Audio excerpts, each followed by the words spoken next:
નમસ્કાર દર્શક મિત્રો, ઇવનિંગ ન્યૂઝમાં હું ફાલ્ગુની શાહ આપ સૌનું સ્વાગત કરું છું. શરૂઆત કરીએ બુલેટિનના મુખ્ય સમાચારથી.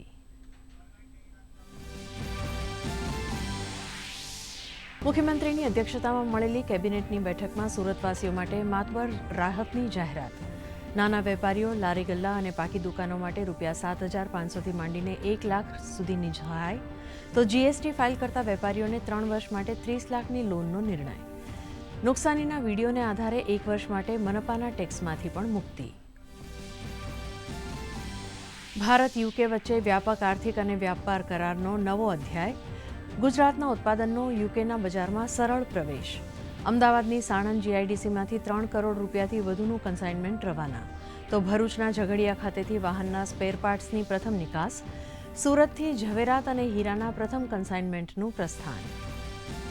મુખ્યમંત્રી ભૂપેન્દ્ર પટેલના જન્મદિવસે સેવા કાર્યનું આયોજન. ભૂપેન્દ્ર પટેલે સોમનાથ મહાદેવના વર્ચ્યુઅલ દર્શનનો લીધો લાભ. સ્વાભિમાન પર્વ વિશેષ મહાપૂજા માટે પણ કરાવ્યું રજીસ્ટ્રેશન. તો સવારે અડાલજ ત્રિમંદિર ખાતે ઝુકાવ્યું શીશ. પ્રધાનમંત્રી અને ગૃહમંત્રીએ સોશિયલ મીડિયા પર સીએમને પાઠવી શુભકામનાઓ. રોબોટિક્સ ક્ષેત્રે ગુજરાતની મોટી છલાંગ. રાજ્યમાં રોબોટિક્સ ક્રાંતિનો પ્રારંભ. Robofest Gujarat 6.0 launch. એઆઈ અને ડ્રોન ટેકનોલોજીને મળશે નવી ગતિ. બૌદ્ધિક સંપદા સંરક્ષણ અને સંશોધનના વ્યાવસાયિક ઉપયોગ માટે થયા 2 મહત્વના એમઓયુઝ.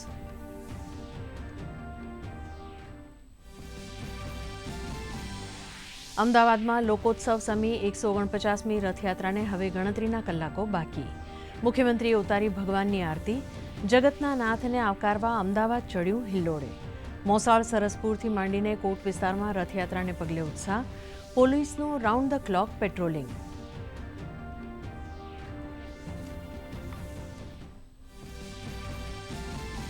રાજ્યમાં સુરત, બારડોલી, ભરૂચ અને નર્મદામાં પાસપોર્ટ તથા પોસ્ટ ઓફિસને બોમ્બથી ઉડાવી દેવાની ધમકી પોકળ.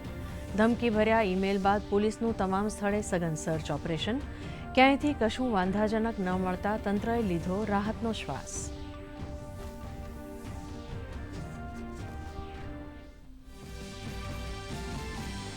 મોરબીમાં ઓવરબ્રિજ પિલરના નબળા કામ સામે તંત્રની લાલ આંખ.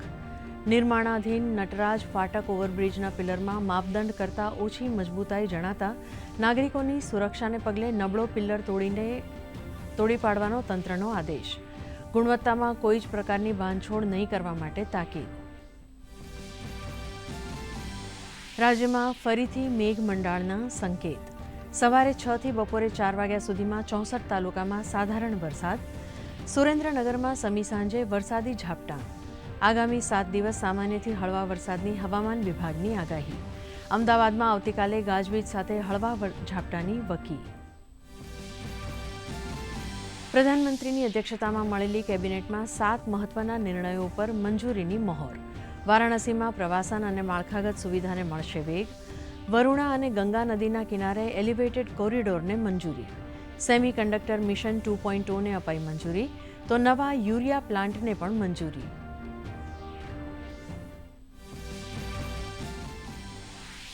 અમેરિકા ઈરાન વચ્ચે વધતો તણાવ.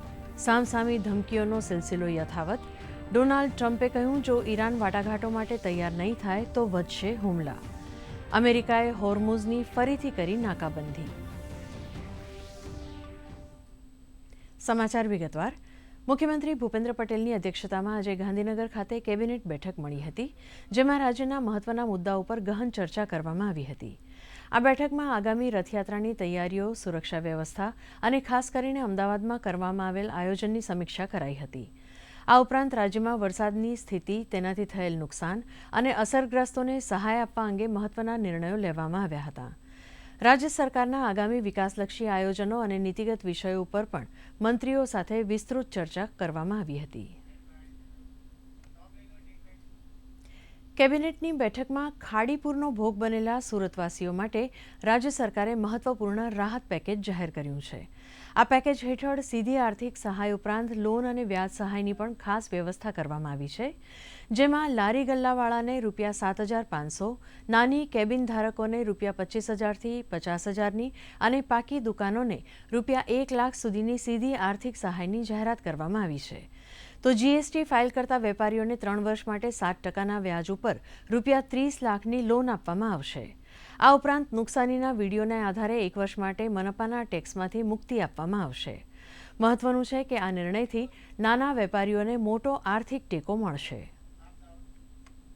અને જ્યાં કોઈ જગ્યા પર કોમર્શિયલ એરિયામાં નુકસાન થયું હશે તે સૌ લોકો માટે આ પેકેજ લાગુ પડે છે. સાથે સાથે મુખ્યમંત્રીશ્રીએ સુરતમાં આવનારા સમયમાં આવી પરિસ્થિતિ ના આવે તે માટે કોન્ક્રીટ કામગીરી કઈ રીતે થઈ શકે તે માટે બી કાલે અર્બન સેક્રેટરી શ્રી થેનારસનજીને એમની આખી ટીમને સુરત મોકલ્યા હતા. આખા દિવસ દરમિયાન આ ખાડીઓને કઈ રીતે વધુ કેરિંગ કેપેસિટી એમની થાય, ખાડીઓમાં જે બી કોઈ દબાણ થયા હોય તે દબાણને કઈ રીતે મુક્ત કરાય તે માટે બી કાલે આખો દિવસ. રાજ્ય સરકારે કેબિનેટની બેઠકમાં સુરતમાં તાજેતરમાં થયેલા ભારે વરસાદ અને પૂરના અસરગ્રસ્તોને સહાય જાહેર કરી હતી. આ અંગે ભાજપના મુખ્ય પ્રવક્તા ડોક્ટર અનિલ પટેલે પ્રતિક્રિયા આપતા આ નિર્ણયને આવકાર્યો હતો. ગુજરાતના સંવેદનશીલ મુખ્યમંત્રી શ્રી ભૂપેન્દ્રભાઈ પટેલે સુરત અને એની આસપાસના વિસ્તારોમાં જે રીતે અતિવૃષ્ટિની અસરો થઈ છે તેના માટે એક વિશિષ્ટ રાહત પેકેજ ડિક્લેર કર્યું છે. એને આવકારું છું. સરકારે વિવિધ પ્રકારના રાહતો ડિક્લેર કરી છે. એમાં 7,500થી શરૂ કરીને 1 લાખ રૂપિયા સુધીની વિવિધ તબક્કાની કેશડોલ્સની જાહેરાત થઈ છે. સાથે સાથે 20 લાખ રૂપિયાની લોનથી શરૂ કરીને 30 લાખ રૂપિયાની લોન સુધીમાં લોન અપાવવામાં બેંકોની લોન મળે તે માટેની મદદ અને એના વ્યાજમાં 7% સુધીની રાહત, આ પ્રકારની પણ જે જાહેરાત થઈ છે એને હું આવકારું છું. ગાંધીનગર ખાતે વિજ્ઞાન અને ટેકનોલોજી મંત્રી અર્જુન મોઢવાડિયાના હસ્તે રોબોફેસ્ટ ગુજરાત 6.0નો ભવ્ય પ્રારંભ કરવામાં આવ્યો છે. Gujarat council on science and technology દ્વારા રાજ્યના વિદ્યાર્થીઓમાં વૈજ્ઞાનિક અભિગમ અને ટેકનોલોજી આધારિત કૌશલ્ય વિકસાવવાના હેતુથી આ આયોજન કરાયું છે. આ વર્ષે એઆઈ પાવર્ડ રોબોટિક્સ ઇનોવેશન આ થીમ હેઠળ હેકાથોનનું આયોજન થશે, જેમાં દેશભરના વિદ્યાર્થીઓ ભાગ લેશે.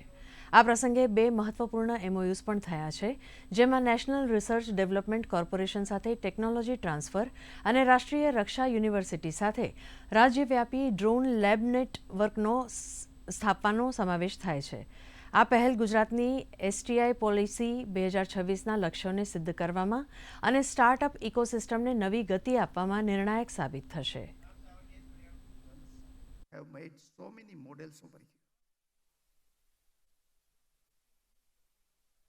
And in designing and making the robot, not only one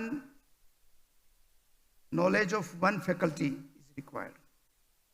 It is a combination of so many faculties. Electrical engineering, mechanical engineering, of course science and technology must be there. Along with this particular engineering, the IT, electronics, basic knowledge of every faculty should have there. Otherwise, this robot can't be made. અમદાવાદમાં ભગવાન જગન્નાથજીની 149મી ઐતિહાસિક રથયાત્રાને પગલે police પ્રશાસન સજ્જ બન્યું છે. શહેર પોલીસ કમિશનર અનુપમસિંહ ગેહલોતે પત્રકાર પરિષદ યોજીને સુરક્ષા વ્યવસ્થાની માહિતી આપી હતી.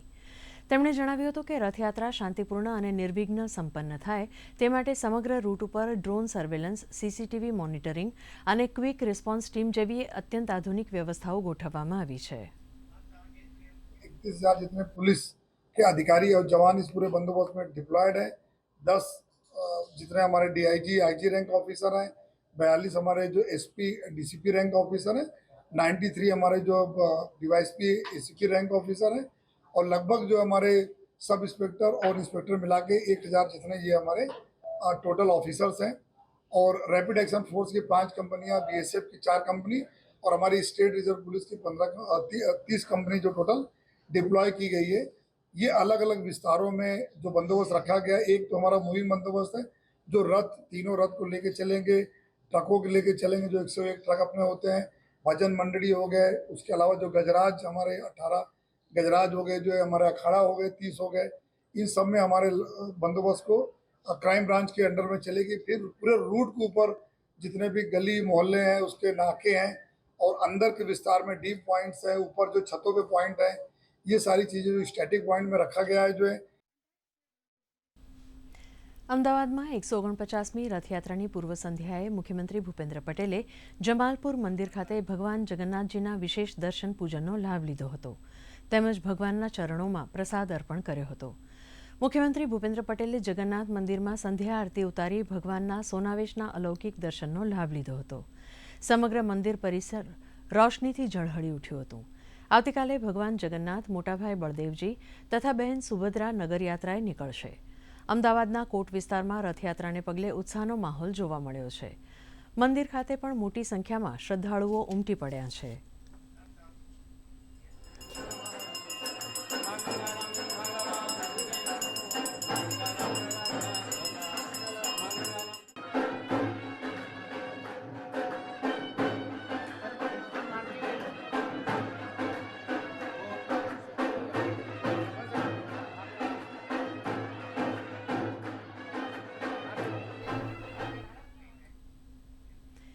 વડોદરા શહેરમાં આવતીકાલે યોજાનારી ભગવાન જગન્નાથજીની રથયાત્રાને પગલે પોલીસ પ્રશાસન એક્શન મોડમાં આવ્યું છે। રથયાત્રા શાંતિપૂર્ણ માહોલમાં સંપન્ન થાય તે માટે પોલીસ કમિશનર નરસિમ્હા કુમરના નેતૃત્વમાં સમગ્ર રૂટ ઉપર ફૂટ પેટ્રોલિંગ યોજાયું હતું। સુરક્ષા વ્યવસ્થાને ચુસ્ત બનાવવા માટે વિશ્વાસ camera, smart city camera, drone અને બોડી વોર્ન કેમેરા જેવી અત્યંત આધુનિક ટેકનોલોજીથી નજર રાખવામાં આવશે। બંદોબસ્તમાં 2 જોઈન્ટ અને એડિશનલ સીપી, 9 ડીસીપી, 11 એસીપી સહિત 2000થી વધુ પોલીસ જવાનો અને એસઆરપીએફની 3 કંપનીઓ તૈનાત રહેશે। માટે આપણા પૂરતા બંદોબસ્તની વ્યવસ્થા ગોઠવીએ છીએ। આ વખતે મોટી સંખ્યામાં પોલીસ અધિકારીઓ, સ્ટેટ રિઝર્વ પોલીસ ફોર્સ, રક્ષક દળના માનદવેતકો, ટ્રાફિક બ્રિગેડના માનદવેતકો સાથે આપણે શ્રી જગન્નાથ નગર યાત્રામાં નીકળે ત્યારે રથની સુરક્ષા, ટ્રાફિક ફેસિલિટેશન, આવનારા ભક્તજનોના સુરક્ષા, ક્રાઉડ મેનેજમેન્ટ આ અંગે આપણા પૂરતા ધ્યાને રાખીને તૈનાતી કરી। સંવેદનશીલ વિસ્તારોમાં પોલીસની પ્રેઝન્સ અને ડોમિનેશન બની રહેશે। ટેકનોલોજીના આ વખતે વિશેષ રીતે ઉપયોગ કરીને કમાન્ડ એન્ડ કંટ્રોલ સેન્ટરથી સમગ્ર રૂટ ઉપરના વિશ્વાસ કેમેરા, સ્માર્ટ સિટી કેમેરા અને પ્રાઇવેટ એસ્ટાબ્લિશમેન્ટના camera, body worn camera, drone કેમેરાના માધ્યમથી અને વિડીયો એનાલિટિક્સના માધ્યમથી આપણે સતત નજર રાખીશું। સરહદી વિસ્તારના વાવ સામૂહિક આરોગ્ય કેન્દ્ર ખાતે કાર્યરત ડાયાલિસિસ સેન્ટર કિડનીના દર્દીઓ માટે આશીર્વાદરૂપ સાબિત થયું છે। અહીં દર મહિને આશરે 250 જેટલા ડાયાલિસિસ સફળતાપૂર્વક કરવામાં આવે છે। પ્રધાનમંત્રી જન આરોગ્ય યોજના હેઠળ દર્દીઓને સંપૂર્ણ મફત સારવાર આપવામાં આવે છે। એટલું જ નહીં, દર્દીઓને અવરજવર માટે ₹300નું મુસાફરી ભથ્થું પણ ચૂકવવામાં આવે છે। સ્થાનિક દર્દીઓએ કેન્દ્ર સરકારની આ યોજના અને આધુનિક સુવિધાઓ બદલ આભાર વ્યક્ત કર્યો છે।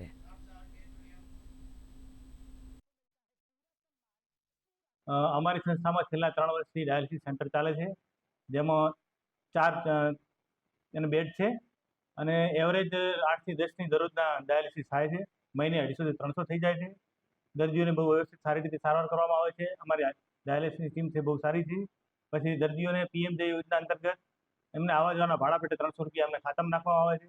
દર્દીઓને ચા પાણી નાસ્તાની વ્યવસ્થા કરવામાં આવે છે। 20થી 25 દર્દીઓ સારવાર લે છે અને તમને નિઃશુલ્ક આઈકેડીઆરસી દ્વારા ડાયાલિસિસ સેન્ટર સંચાલિત નિઃશુલ્ક સેવા આપવામાં આવે છે।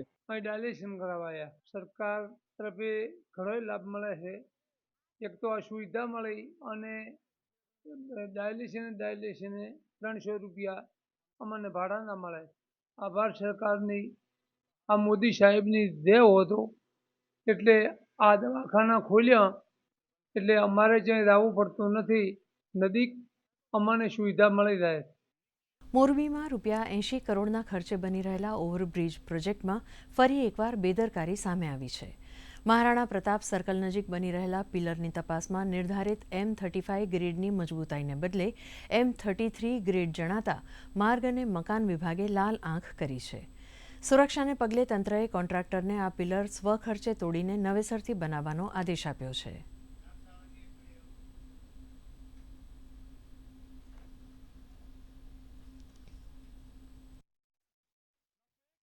મહારાણા પ્રતાપ સર્કલથી ત્રાજપર ચોકડી તરફ જે પિયર બનાવવામાં આવેલ હતો તેની વિભાગ દ્વારા ચકાસણી કરવામાં આવેલ હતી, જેમાં કોન્ક્રીટની સ્ટ્રેન્થ નિયત કરતાં ઓછી મળેલ, જેને લીધે પિયર તોડવા માટે કોન્ટ્રાક્ટરને વિભાગ દ્વારા સૂચના આપવામાં આવેલ હતા, જેના ભાગરૂપે કોન્ટ્રાક્ટર દ્વારા પિયર તોડવાની કામગીરી હાલમાં કરવામાં આવી રહેલ છે. ત્યારબાદ નવો પિયર બનાવવામાં આવશે. આ બ્રિજ બનાવવા માટે 18 મહિનાની સમય મર્યાદા હતી, તેમાં હાલ સમય મર્યાદા તો પૂર્ણ થઈ ગઈ છે. હવે આવનારા બીજા 6 મહિનાની અંદર આ બ્રિજની કામગીરી પૂર્ણ કરવાનું આયોજન છે. વલસાડ જિલ્લા કલેક્ટર દ્વારા ખાણ ખનીજ વિભાગની કચેરીમાં આકસ્મિક ચેકિંગ હાથ ધરાતા કર્મચારીઓમાં ફફડાટ ફેલાયો હતો. તપાસ દરમિયાન કચેરીની કાર્યપ્રણાલીમાં ગંભીર ત્રુટીઓ સામે આવી છે, જેમાં અરજદારોની અરજીઓનો 15 દિવસમાં નિકાલ ન થવો અને મહત્વના દસ્તાવેજો તથા રેકોર્ડની યોગ્ય રીતે જાળવણીના અભાવે કલેક્ટર રોષે ભરાયા હતા. આ ઉપરાંત કર્મચારીઓ એકબીજાના આઈડીથી લોગિન કરતા હોવાની ગેરરીતિ પણ સામે આવી હતી. હાલ આ અંગે કલેક્ટર દ્વારા વધુ તપાસ અને કાયદેસરની કાર્યવાહી હાથ ધરવામાં આવી છે. લેતો હતો ત્યારે મારા ધ્યાન ઉપર આવેલું કે એક જ્યાં જે ઓપરેટર બેસેલા હતા એમને બીજા અધિકારીનો જે આજે એબસેન્ટ હતા, કચેરીમાં નહીં હતા, એમના અકાઉન્ટમાં લોગિન કરેલો હતો. તો પછી થોડું મને શંકાસ્પદ લાગ્યું હતું અને પછી મેં આની એક થોડીક જે પણ અધિકારી જેમના લોગિન કરવામાં આવેલું તો એમને સાંભળવા માટે તક આપવા માટે કીધું છે અને અત્યારે RSS સાહેબ પણ આનું થોડુંક ઊંડાણમાં જઈને કરી રહ્યા છે. મને અત્યારે ખબર નથી કે ત્યાં કોણ કર્મચારી છે અને કઈ રીતે આ લોકો એક દૂસરાના લોગિન થકી કામ કરી રહ્યા છે. બરાબર, તો આપણે કોઈ પણ એક જે સરકાર જે છે આ એક ફાઇલ મેનેજમેન્ટ સિસ્ટમ છે અને બીજાની પાસે લોગિન હોય તો આ એક ઘણી ગંભીર બાબત છે. અખિલ ભારતીય વિદ્યાર્થી પરિષદના 78મા સ્થાપના દિવસ નિમિત્તે સમગ્ર દેશમાં વિવિધ સાપ્તાહિક કાર્યક્રમોની ઉજવણી કરવામાં આવી રહી છે, જે અંતર્ગત આજે પંચમહાલ જિલ્લાના ગોધરા સ્થિત શ્રી ગોવિંદ ગુરુ યુનિવર્સિટી ખાતે સંગોષ્ઠીનું આયોજન કરાયું હતું. વિકસિત ભારત એટ 2047ના નિર્માણમાં યુવાનોની ભૂમિકા આ વિષય પર આયોજિત આ સંગોષ્ઠીમાં ABVPના પ્રદેશ મંત્રી દેવાંગ બ્રહ્મભટ્ટ મુખ્ય અતિથિ તરીકે ઉપસ્થિત રહ્યા હતા.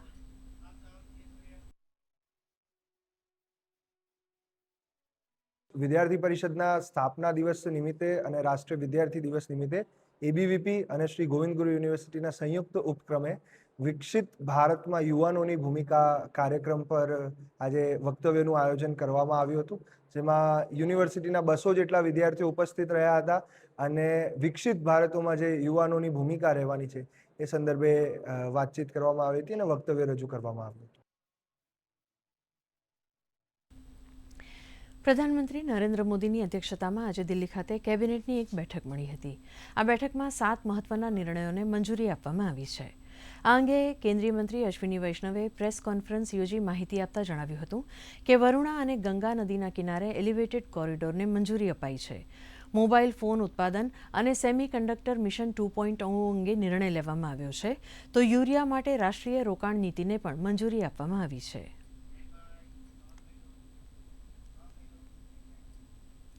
ભારત અને બ્રિટન વચ્ચે વ્યાપક આર્થિક અને વ્યાપાર સમજૂતી લાગુ થઈ ગઈ છે. આ સમજૂતીનો હેતુ બંને દેશો વચ્ચે વ્યાપાર વધારવાની સાથે રોકાણ વધારવાનો અને કારોબારી ખર્ચને ઘટાડવાનો છે. સેટાથી ભારતને નિકાસ માટે મોટું બજાર મળશે. ભારતનો સામાન બ્રિટનમાં સસ્તો થશે, જેનાથી નિકાસ ઝડપથી વધશે. હવે ભારતની લગભગ 99% ટેરિફ લાઇનને બ્રિટનમાં ઝીરો ડ્યુટી એક્સેસ મળશે. ઝીરો ડ્યુટી હોવાથી ભારતનો સામાન બીજા દેશોના સામાનની સરખામણીએ બ્રિટનમાં વધારે સ્પર્ધાત્મક બનશે, જેનાથી નિકાસ વધશે, ઉદ્યોગોને નવા ઓર્ડર મળશે અને ભારતમાં રોજગારીની તકો વધશે. ભારત બ્રિટન વચ્ચે થયેલો આ ફ્રી ટ્રેડ એગ્રીમેન્ટ ભારતીય પ્રોફેશનલ્સ માટે પણ નવા રસ્તા ખોલશે. ડબલ કન્ટ્રીબ્યુશન કન્વેન્શન એટલે કે DCC લાગુ થવાથી ભારતીય પ્રોફેશનલ્સને મોટી રાહત મળશે.